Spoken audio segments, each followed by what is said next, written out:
Good morning all of you. This is Aruna Bhadgotia, your biology teacher. हम लोग जो है सेकेंड चैप्टर पढ़ रहे हैं, पुष्पीय पौधों में जनन। पुष्पीय पौधों में जनन का हमने एक पोर्शन कंप्लीट कर लिया था, जिसमें कि हमने लघु बीजाणु जनन पढ़ लिया है। लघु बीजाणु जनन के बाद लघु बीजाणु मतलब परागकण की संरचना भी पढ़ ली थी। अब हमको जो चीज़ पढ़नी है वो है बीजांड की संरचना या अंडक, है ना, अंडक या गुरु बीजाणु पर्ण। अब अंडक या गुरु बीजाणु पर्ण क्या होता है, आपको मैंने पहले भी बता दिया था कि पुष्प जो होते हैं, पुष्प में जो जननांग होते हैं वो जननांग दो प्रकार के होते हैं, जिसे कि हम नर जननांग और मादा जननांग बोलते हैं, है ना। मतलब कि इसमें अगर देखा जाए तो अगर वो एक ही पुष्प, कभी कभी एक ही पुष्प में होते हैं, कभी कभी अलग होते हैं। हमने उसमें से एक पोर्शन पढ़ चुके हैं जिसमें कि हम नर जननांग के बारे में पढ़ चुके हैं, जिसको कि हम बोलते हैं लघु बीजाणु जनन या लघु बीजाणु या परागकण। आज जो हमको पढ़ना है वो है गुरु बीजाणु पर्ण, मतलब कि जो स्त्री जननांग जो होता है या मादा जननांग जो होता है उसके बारे में आज हमको पढ़ना है, क्योंकि ये भी पुष्प का महत्वपूर्ण भाग होता है।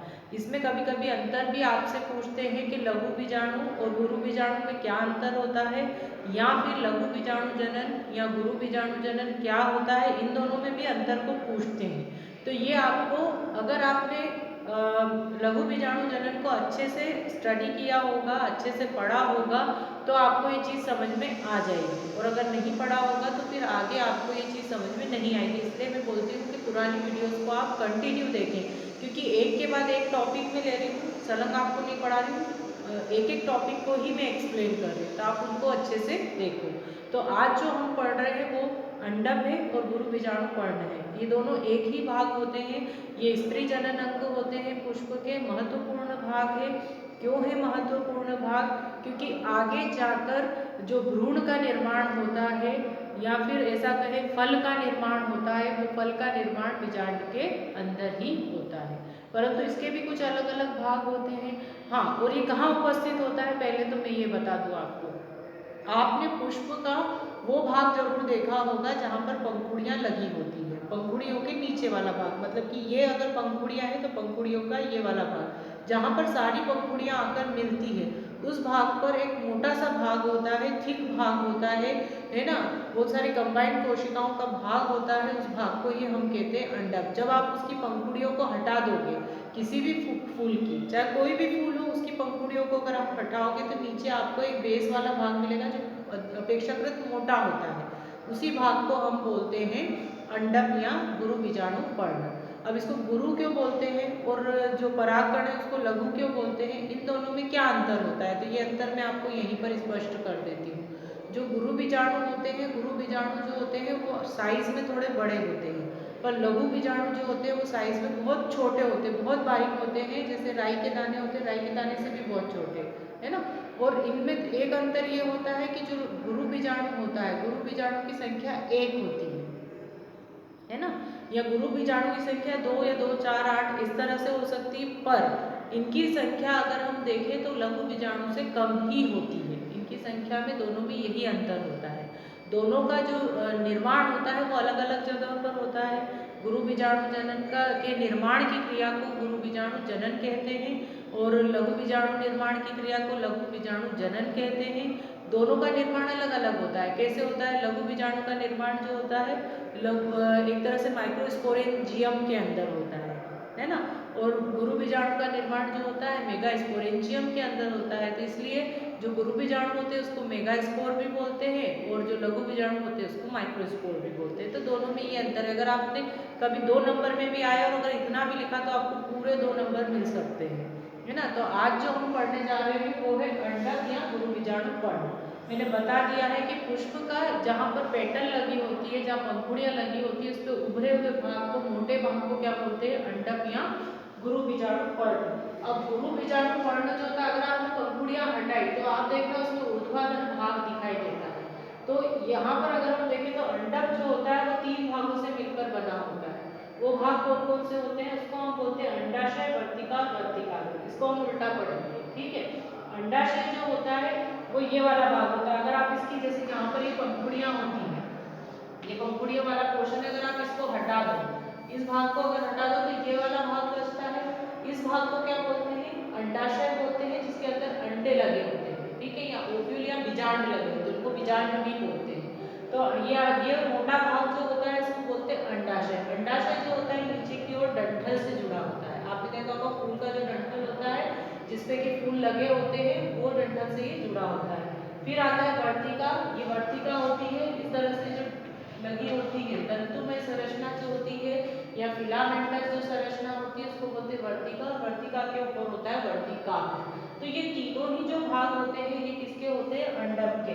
कभी कभी क्वेश्चन आता है कि अंडक के भाग कौन कौन से होते हैं? अंडक को कार्पल भी बोलते हैं, है ना, और मेगास्पोरोफाइल भी बोलते हैं। मैं फिर से बोल रही हूँ, जो अंडक होता है उसको बोलते हैं कार्पल, और ये गुरु बीजाणु पर्ण को बोलते हैं मेगास्पोरोफाइल, ठीक है। इसके कौन कौन से भाग होते हैं? इसके 3 भाग होते हैं। कौन कौन से? अंडाशय, वर्तिका, वर्तिका, जो मैंने डायग्राम में भी आपको शो करा है। कौन कौन से भाग होते हैं? अंडाशय, वर्तिका, वर्तिका। जब हम इसका मुख्य भाग कौन सा है? इसका मुख्य भाग होता है अंडाशय। क्यों होता है अंडाशय? क्योंकि इसी के अंदर बीजांड लगे होते हैं, है ना। तो जब हम इसकी टीएस काटते हैं, टीएस मतलब ट्रांसफर सेक्शन, मतलब कोई भी चीज ऐसी है उसको ऐसे कट करना, ठीक है।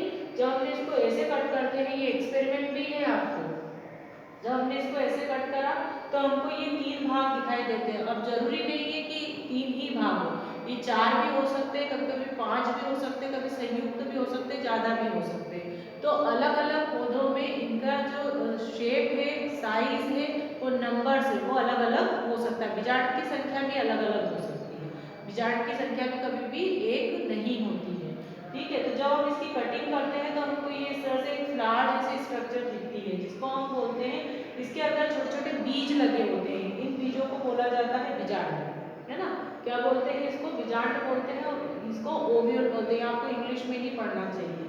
इनको बोला जाता है ओव्यूल, और ओव्यूल जहाँ पर लटके होते हैं या फिर खुली अवस्था में होते हैं उस भाग को बोलते हैं लोक्यूल, है ना। और ये होता है प्लेसेंटा।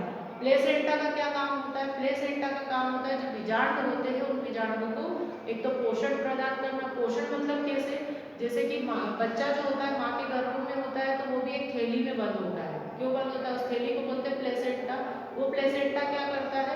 माँ जो भी चीजें खाती है उस खाई हुई चीजों को लिक्विड के फॉर्म में उस तक पहुंचाता है, ब्लड का सर्कुलेशन करता है, ऑक्सीजन पहुंचाता है। तो सेम एज प्लांट्स में भी ऐसा ही होता है।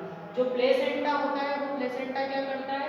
ये जो बीजांड लगे होते हैं, है ना, इन बीजांडों को क्या करता है? एक तो ऑक्सीजन भी प्रोवाइड करता है ना। उसके साथ साथ और क्या चीजें प्रोवाइड करता है? कार्बन डाइऑक्साइड चाहिए होती है पौधों को, है ना। फूड भी प्रोवाइड करता है, फूड के साथ साथ वाटर भी प्रोवाइड करता है ना।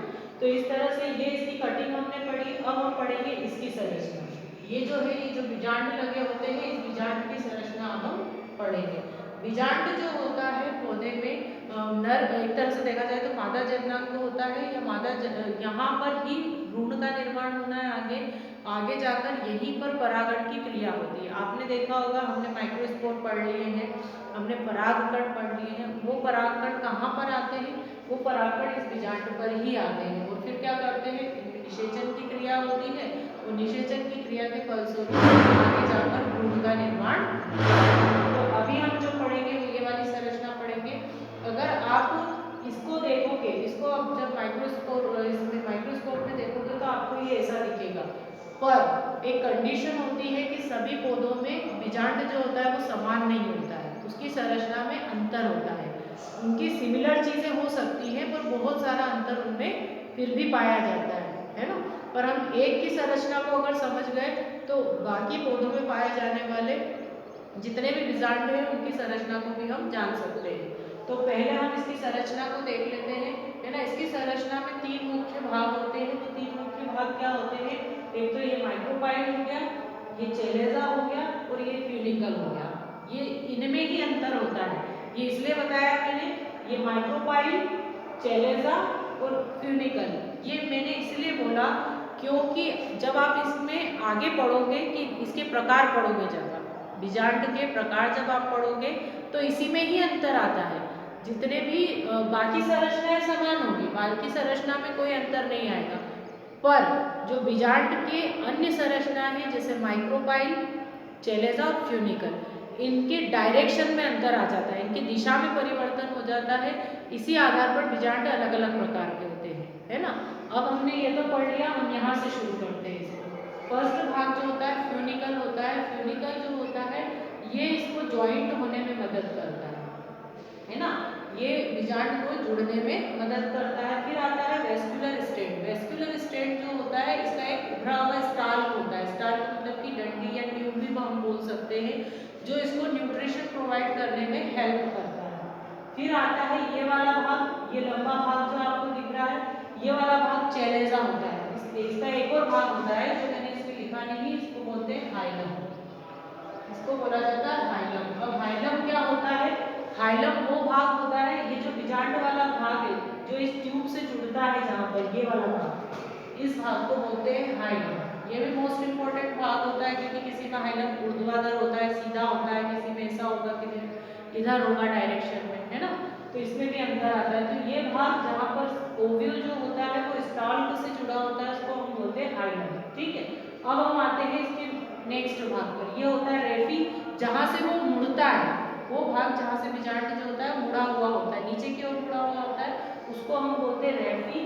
चेलेजा, चेलेजा का इसका जो चेलेजा जो होता है माइक्रोपाइल के जस्ट अपोजिट वाला भाग होता है, उभरा हुआ भाग होता है, जहाँ से अंडाशय, या ऐसा करें कि जहाँ से हाँ अंडाशय शुरू होता है। ठीक है, फिर इसके बाद आप देख रहे होंगे कि दो स्तर इसमें दिखाई दे रही है, दो अलग अलग स्तर होती है इसमें। जो बाहरी स्तर होती है उसको बोलते हैं आउटर इंटेग्यूमेंट, और आंतरिक स्तर को बोलते हैं इनर इंटेग्यूमेंट। इंटेग्यूमेंट का मतलब क्या होता है, जैसे हमारे शरीर पर त्वचा होती है वैसे ही इनमें भी इनको प्रोटेक्ट करने के लिए, इनको हेल्प करने के लिए इनमें भी इंटेग्यूमेंट होता है। इंटेग्यूमेंट का मतलब होता है आवरण।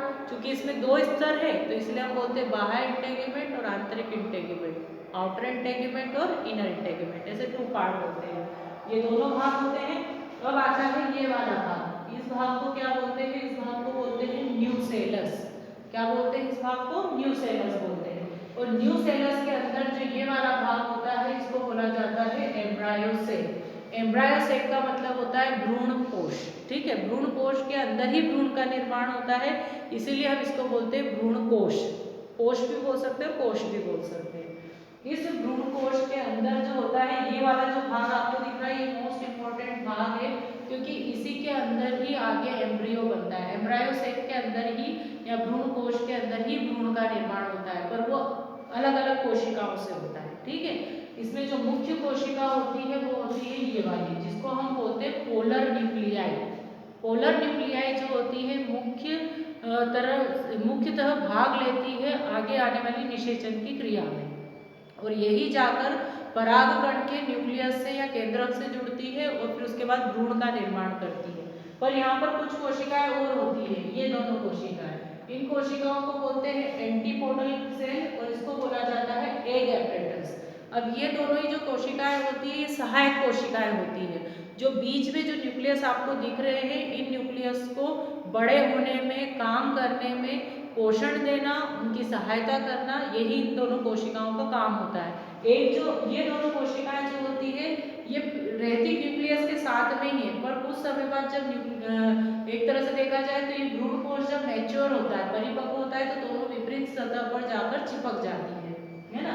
ये वाली जो होती है कहाँ होती है, माइक्रोपाइल वाले सिरे की ओर। माइक्रोपाइल क्या होता है, माइक्रोपाइल नहीं पता तो जो भ्रूण कोश होता है, भ्रूण कोश को चारों तरफ से जो त्वचा ढकती है जिसको हम इंटेग्यूमेंट बोलते हैं, आउटर और इनर इंटेग्यूमेंट, वो पूरी तरह से नहीं ढकती है। उसका एक हिस्सा जो होता है वो छिद्र के रूप में खुला रहता है, उस हिस्से को बोला जाता है माइक्रोपाइल। तो इस तरह से ये पूरी संरचना है, ये आपको याद करनी है। इसके अलग अलग भाग होते हैं, फिर से मैं एक्सप्लेन कर देती हूँ। ये वाला फ्यूनिकल होता है, वेस्कुलर स्टैंड होता है, फिर उसके बाद जो होता है ये वाला भाग, इसको इसको बोला जाता है हाइलम, है ना, ये हाइलम हो गया, ये रेफी हो गया, ये चैलेजा हो गया। फिर उसके बाद यहाँ पर हम आउटर इंटेग्यूमेंट हो गया, इनर इंटेग्यूमेंट हो गया, माइक्रोपाइल, ये बाहर की संरचना हो गई सारी। अब हम आते हैं अंदर की संरचना में, इसको बोला जाता है एम्ब्रियोसेक। एम्ब्रियोसेक के आउटर और इनर साइड पर अगर हम देखें तो अपोजिट साइड पर जो सेल्स होती है उनको बोला जाता है एंटीपोडल सेल एंड माइक्रोपाइल, और बीच बीच में होते हैं पोलर न्यूक्लियाई। पोलर न्यूक्लियाई ही आगे जाकर फर्टिलाइज्ड होंगे, जो कि हम आगे की प्रोसेस में पढ़ेंगे। अब यहाँ पर हमने जो चीजें पढ़ी वो पढ़ी है एक तरह से, ये तो अंडाशय की संरचना, बीजांड की संरचना होगी। ये मैंने आपको भाग बता दिए हैं इसमें कि अंडा या गुरु बीजाणु पर्ण जो होता है 3 भागों से मिलकर बना होता है। ये 3 भाग कौन कौन से होते हैं? अंडाशय, वर्तिका और वर्तिका। जब हम इसको काटते हैं तो इसके अंदर क्या मिलते हैं? हमको बीजांड मिलते हैं। और बीजांड की संरचना हमने पढ़ ली है। और इस संरचना को ये भी बोलते हैं गुरु बीजांड की संरचना बनाइए, बीजांड की संरचना को समझाइए, बीजांड का एक नामांकित चित्र बनाइए। तो वो आपको यही करना होता है ना। कुछ भी कंफ्यूजिंग नहीं है, आपको एक्सप्लेन कर दिया है, ये आपको अच्छे से समझ में आ जाएगा। अब जो हम इसको पढ़ेंगे आगे, क्योंकि हमने एक कंप्लीट संरचना पढ़ी, इसके बनने की क्रिया नहीं पढ़ी है, तो आगे की जो वीडियो है उसमें मैं आपको गुरु बीजाणु जनन पढ़ाऊंगी। जैसे हमने लघु बीजाणु जनन पढ़ा है, वैसे ही हमको गुरु बीजाणु जनन भी पढ़ना है कि गुरु बीजाणु का निर्माण कैसे होता है ना। तो ये टॉपिक मेरा एंड हो गया है यहाँ पर। Thank you.